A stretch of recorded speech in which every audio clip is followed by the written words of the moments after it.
are you talking about? The plate is like this big. What's up, everybody? Welcome back to Here's the Deal. Go ahead. Yeah, you know, the last show, you just kind of went on forever. Didn't even let me intro, you know? Well, you have the floor. This is going to be our last Here's the Deal for a while. Yeah. For like probably a month. Are you sad that I am sad. That's why I had to talk to my people. I'm not sad about you not being here. I'm sad about the people. I don't know what my mom's going to talk to me about. Every time I call her, she's like, can you share your Here's the Deal? Mm-hmm. I was like, okay, Mom. You could go to FloSoftball. But she wants me to share it directly from my parents. Yeah, that's very cute. We're here. Yeah, we're here. Obviously, this week was kind of a sad one. It was an enormously sad and very difficult one for a lot of sports fans. I feel like anytime I opened up my Twitter feed, my Instagram feed, it was just images of Kobe Bryant and his daughter, and it's very sad. But we are going to spend part of today's show talking about hashtag girl dad story. Because he several occasions he called himself a girl dad. He had 4 daughters, I think. Yeah. He kind of transcended basketball and sport, right? He was one of the greatest competitors I think any sport has ever seen in terms of just his competitive nature. I wouldn't would have called myself a Kobe fan, but I respected his game and I respected what he brought to sport.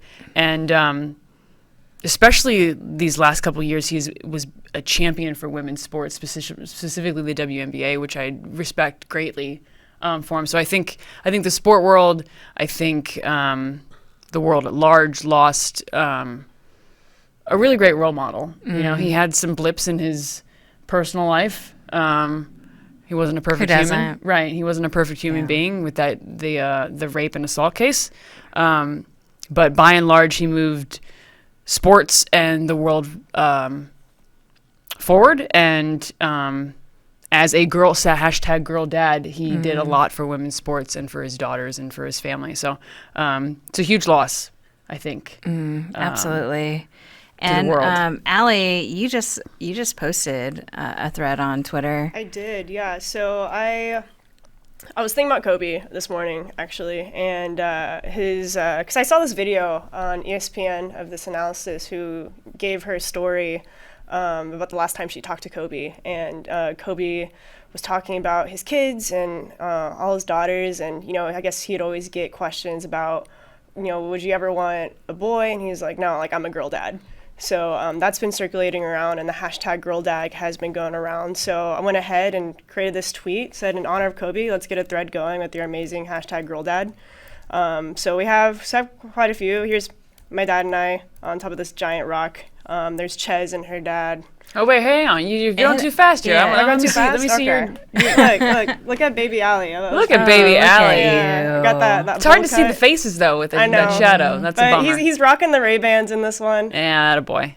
And then we got Ches. Yeah, Mary Nutter. And look, my niece Jasmine is in the background. That's perfect. Great timing. Look at that, Mel.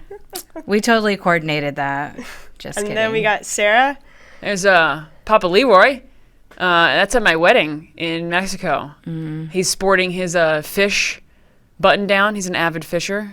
He was a minor league baseball player. Oh, nice. Is that how you got started playing? Yep. And he was a damn good bowler. He is a damn good bowler. Well, he doesn't bowl anymore, but he was a damn good bowler too. So that's where I got my athletic prowess from, if you will. Do you have a favorite story you'd like to share? Girl dad story? Oh, man. I don't know that there's one story that sticks out. Oh, no, there is one story that sticks out. Yeah, this one's fun. So I played baseball growing up. I didn't really play. I played like 2 years of softball in high school, and then I played in college. But I always played baseball. And as a 10-year-old, 11-year-old, 12-year-old girl playing with boys, their parents weren't always super awesome about me playing. And I made all-star teams. I was better than a lot of their kids, and they just didn't like that. So I remember I was at a all-star tournament, and I was up to bat, and I didn't hear it, but a lot of the parents were actually heckling me. They're like, "Get this girl off the field!" Like, and my mom was like, she was like sobbing. She's angry, and at that at bat, I just jacked one over the fence, Nice. and my dad could not have been prouder. About like just rubbing it on in all the other parents' faces who were giving me a hard time. Like that's probably one of his favorite stories. That's awesome. About my athletic That endeavors. sounds like a Salty Sarah moment. Right? Right. Right? Just running around the Throwing bases, salt at like them, yeah. with the salt. Yeah. Amazing. That's so Perhaps cute. he's where I get my saltiness from too. Ches, do you have a story? Well, I have a couple. One's on the funnier side. And you dads out there know, when mom's not available and your daughter is at that age where she doesn't really know how to do her hair, So my mom was a pro braider, but when she wasn't around because she was probably working or taking my brothers to a basketball or baseball tournament, my dad would have to do my hair. And I hated it. It was so painful. He's not good at it? No, because he's a perfectionist. He had to have the ponytail had to be perfect at my own pain and expense. So He's just like ripping. we're in the bathroom, and I still have this vivid memory to this day. I'm like grabbing onto the sink, and he's like pulling my hair, trying to get the slickest ponytail. And granted, the ponytail was perfect. Yes. Like lots of hairspray, shiny, but man.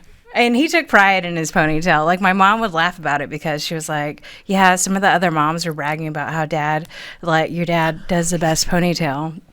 And I was just laughing. I was like, man, F those ponytails. Like that was painful. Like I was literally getting like a facelift because like I looked even like just super stretched out. It was painful. I'll have to. This is amazing. Maybe I'll bring it the next time around. I know I have a photo somewhere.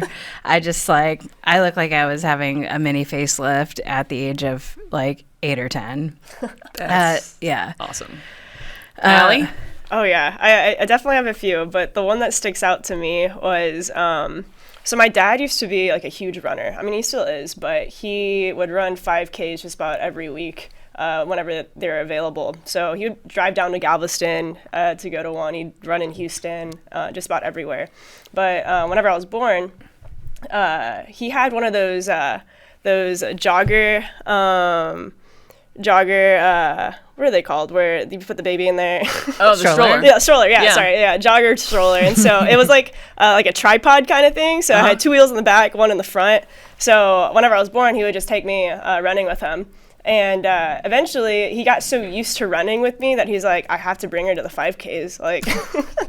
Like she has to be part of these. So you were like in your stroller? Yeah, I was in my 5Ks? stroller, sipping on some juice, and my dad was over there just like crushing it with this stroller. And I remember my dad telling me the story. He was like, yeah, like you were in the newspaper, like you were like a huge commodity back in Lake Jackson. You're like this baby in this stroller just Selena. cruising along. Need for Speed, right there. But a lot of his competitors were really upset that he was bringing me along because they were losing to him. So they started trying to go make up the reason why he shouldn't be able to do this and stuff like that. But yeah, he was. They do realize that he would just be faster without the stroller. Right. Right. Yeah, but I don't know. He wanted me to come along, so. That's amazing. I was born a champion, Sarah. Well, okay. Let's not get carried away here, Allie. Yeah, we saw some other great photos. Yeah, Got we Nick did. Tarina there with Beth Tarina and their I think Nick 3 just daughters. joined Look at those cuties. Definitely sweet. a hashtag girl dad. Amazing. Yeah, I saw Cedric Coleman and his daughter Jada Coleman, who's the #1 2020 recruit. I have to admit, this entire thread just warms my heart Doesn't so it? much. Not to get sappy, but it makes, dads are such a huge part of our softball experience. They do it and they don't get paid. They don't ask. It's a thankless job. A lot of them just fall in love with the game and end up continuing to coach like my dad. And it means a lot, so much to the sport and to all the rest of the softball players out there. Yeah, I mean, clearly you can see how many replies are on that. There's over 100. And you just posted that today. Yeah. And that's just one sport, one, Yeah, and keep adding on photos, because I'm going to put together a little slide gallery just so we remember this and don't take our dads or our daughters for granted. And, it's a feel-good thing after something tragic like this has happened. I agree. Oh, man. Oh, somebody mentioned we should do a live Q&A. Well, Haley, here, you can just ask away. Haley also wants a first-timer's guide to OKC for the Women's College World Series. Hotel and I feel recommendations. Like you would be the person to provide that. Yeah, How many times have you been to the World Series now? Oh, jeez. I don't 3 know. times as a player. 3 as a player. And then almost every year with Flo. Yeah. So I've seen some pretty historical Women's College World Series. But, you can do the hotel route. You can do the Airbnb route. Staying in downtown OKC is probably the best experience because you can walk to a lot of places, but it's also the priciest. Yeah. That's the only downside. But, Bricktown's so cool. Lots of history there. Very cool. But Haley, we will think about putting together a little travel guide. Yeah. Before you go to OKC. I definitely recommend going, especially when this year they're renovating the entire space for the fans, creating more stands and an upper deck level, and I'm sure some other fun goodies that we haven't even heard about. It's gonna be big. Yep. Look out. And I don't know. Maybe we'll do an Ask Me Anything. Okay. An AMA sometime. Yeah, totally. Maybe just you. People don't want to all ask me right. anything. Okay, we could do that. Maybe when I'm in Mexico, I'll see if I could hold a little Q&A session. little AMA. How did Puerto Vallarta go? No, they don't want to. They want to know. They want to hear about Ches. They don't want to hear about. They don't want to hear about softball. Right on. All right. Let's move on to Player of the Year projections. Is it too early for that? No. It's Not not at too all. early. We're predicting World Series teams. It's not too early for Player of the Year. Some obvious choices come to mind. When I look at Alabama, Montana Fouts, and Bailey Hemphill, the best of both worlds. Fouts, who we know will probably be one of the top strikeout pitchers in the country. Bailey Hemphill will definitely be in contention for most RBIs, most home runs. She's one of the most feared hitters in college softball. Yep, for good reason. And I really think those two have a shot going into the season. And I think this season will be a little different for Alabama. I think they'll have a little bit of a target on their back. They were number 1 in several polls, and I totally understand why. So there's some added pressure last year. Not to say that they came out of nowhere, but I think they surprised a lot of people, had a 60-win season. Absolutely phenomenal. Do I think they're going to have a 60-win season this time around? I don't think so. I think they're playing a much tougher schedule than their 2019 season. We see them playing UCLA, Arizona, Florida State in the opening weekend of their season. So I think they're going to Coach Murphy is definitely trying to challenge this team. So we'll see how they respond. And then when you look at Oklahoma, obviously G. Juarez, she's a senior, one of the top lefties in the country. I won't be surprised to see her throwing in the championship game of 2020, but we'll see what happens. I think she has an absolute shot. And what are some of your thoughts? I really like G. Juarez. I think this could be her season. She had a 1.39 ERA, 269 strikeouts. She's gonna be like you said. I fully expect to see her throwing in the championship game. I think Oklahoma's going to get there. I also like Jessie Warren. Yeah. Talk a little bit about her. Just a big-time stick. Like, she batted .333 last season, 29 home runs. She had a 70 RBI season. And she put that on top of 250 RBI seasons prior to her junior. I think I like what she's bringing to the table. I also like what staying with Arizona, Alyssa Palomino Cardoza. Also a pretty legit stick. She batted .386 last season. She had 67 RBIs, 19 home runs. I mean, I like Arizona this year as a whole. Yeah, they're going to have one powerful offense between Jessie Harper, as you mentioned, Alyssa Palomino Cardoza, Malia Martinez, Reina Caranco. They just have a stellar group of returners that I see them carrying that team very far into postseason. We have them top 5 for a reason. Oh. Right? Mm-hmm. Absolutely. I think for Washington, Morgan Flores, I just expect her to have another monster season. She is a player that continues to produce, coming back after an injury. She's just huge to that Husky offense. And then you can't talk about Washington and not talk about Sis Bates. She's electric. She's a player that every coach wants on their team. She does, I think, when I look at her game, she does so many things that you can't be measured by numbers. Her leadership, her energy, her tenacity. She's just a spark plug at the top of that order. And defensively, she's just a highlight reel. Yeah, she is. Her numbers looked pretty much the same last year compared to the year before. They may have been down in a couple areas, but I don't think that's any indication of what you're going to see in 2020. I think she's going to go out with a bang her senior year, and I think she's going to be in contention. I think we're going to be talking about her at the end of the season. Oh, for sure. 100%. For Minnesota, Amber Pfizer. Don't sleep on her. I know. Well, obviously you couldn't sleep on her. The Gophers made it to the World Series. She's going to be a central piece to Minnesota's postseason.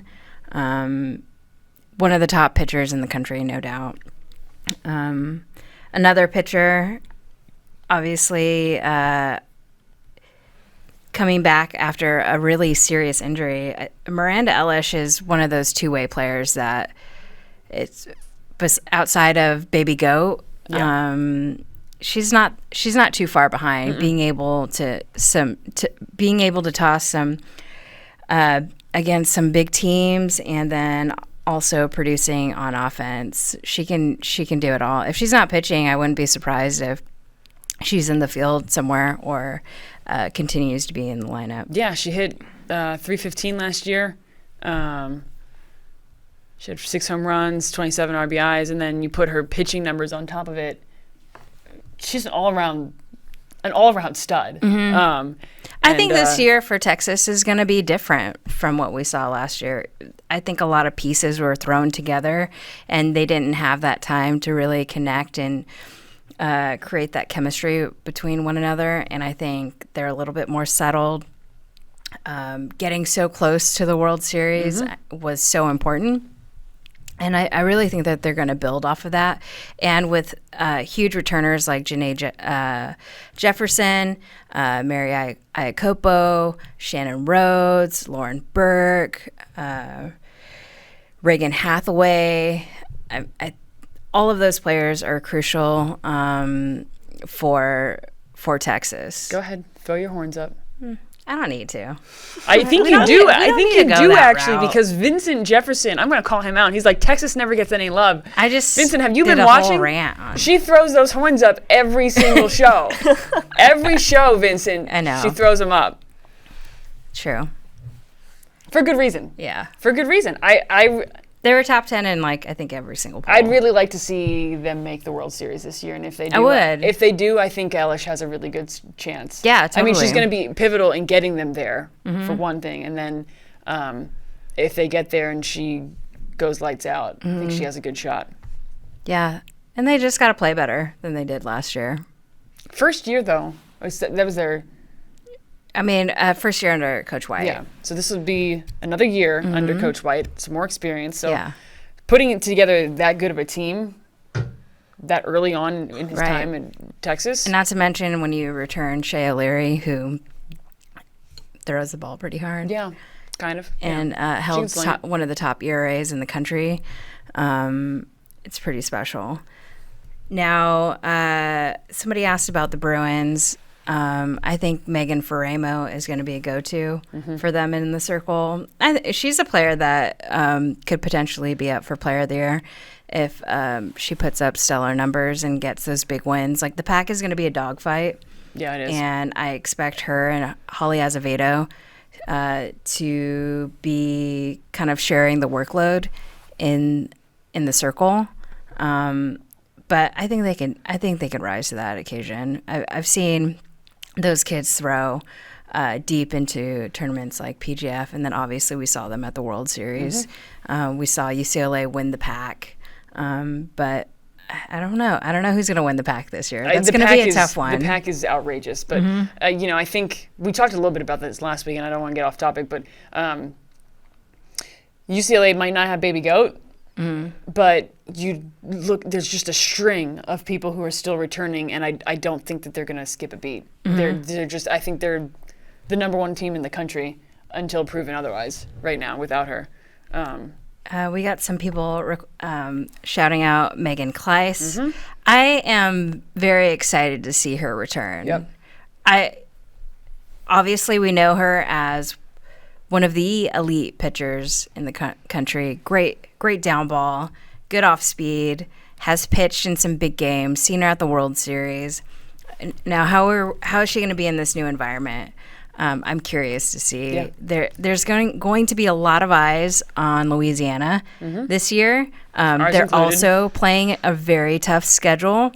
But I think Kleist, and along with Ellison, who had great numbers last season, the combo of those two, I won't be surprised to see them in OKC. They just have to click on all cylinders when it comes postseason time. I think did we get everybody on your short list? Sid Sherrill. Did we talk about Sid Sherrill? We didn't. We didn't. I think a couple sleepers, Sid Sherrill and Kelly Elvington, brought up Ashley Rogers. I think there are a couple of sleepers. I wouldn't be surprised.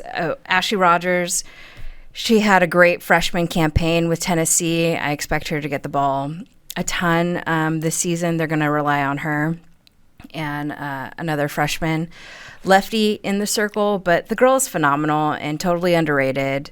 So I expect big things. Do I dare throw out the DH dark horse? The dark horse. For both of those? For Player of the Year? We don't throw around dark horses lightly here. It's tough. We always see a lot of the pitchers get the Player of the Year nod. I wish it was two separate awards, a Player of the Year and Pitcher of the Year. Completely agree. Obviously with Baby Goat, she's just an obvious choice.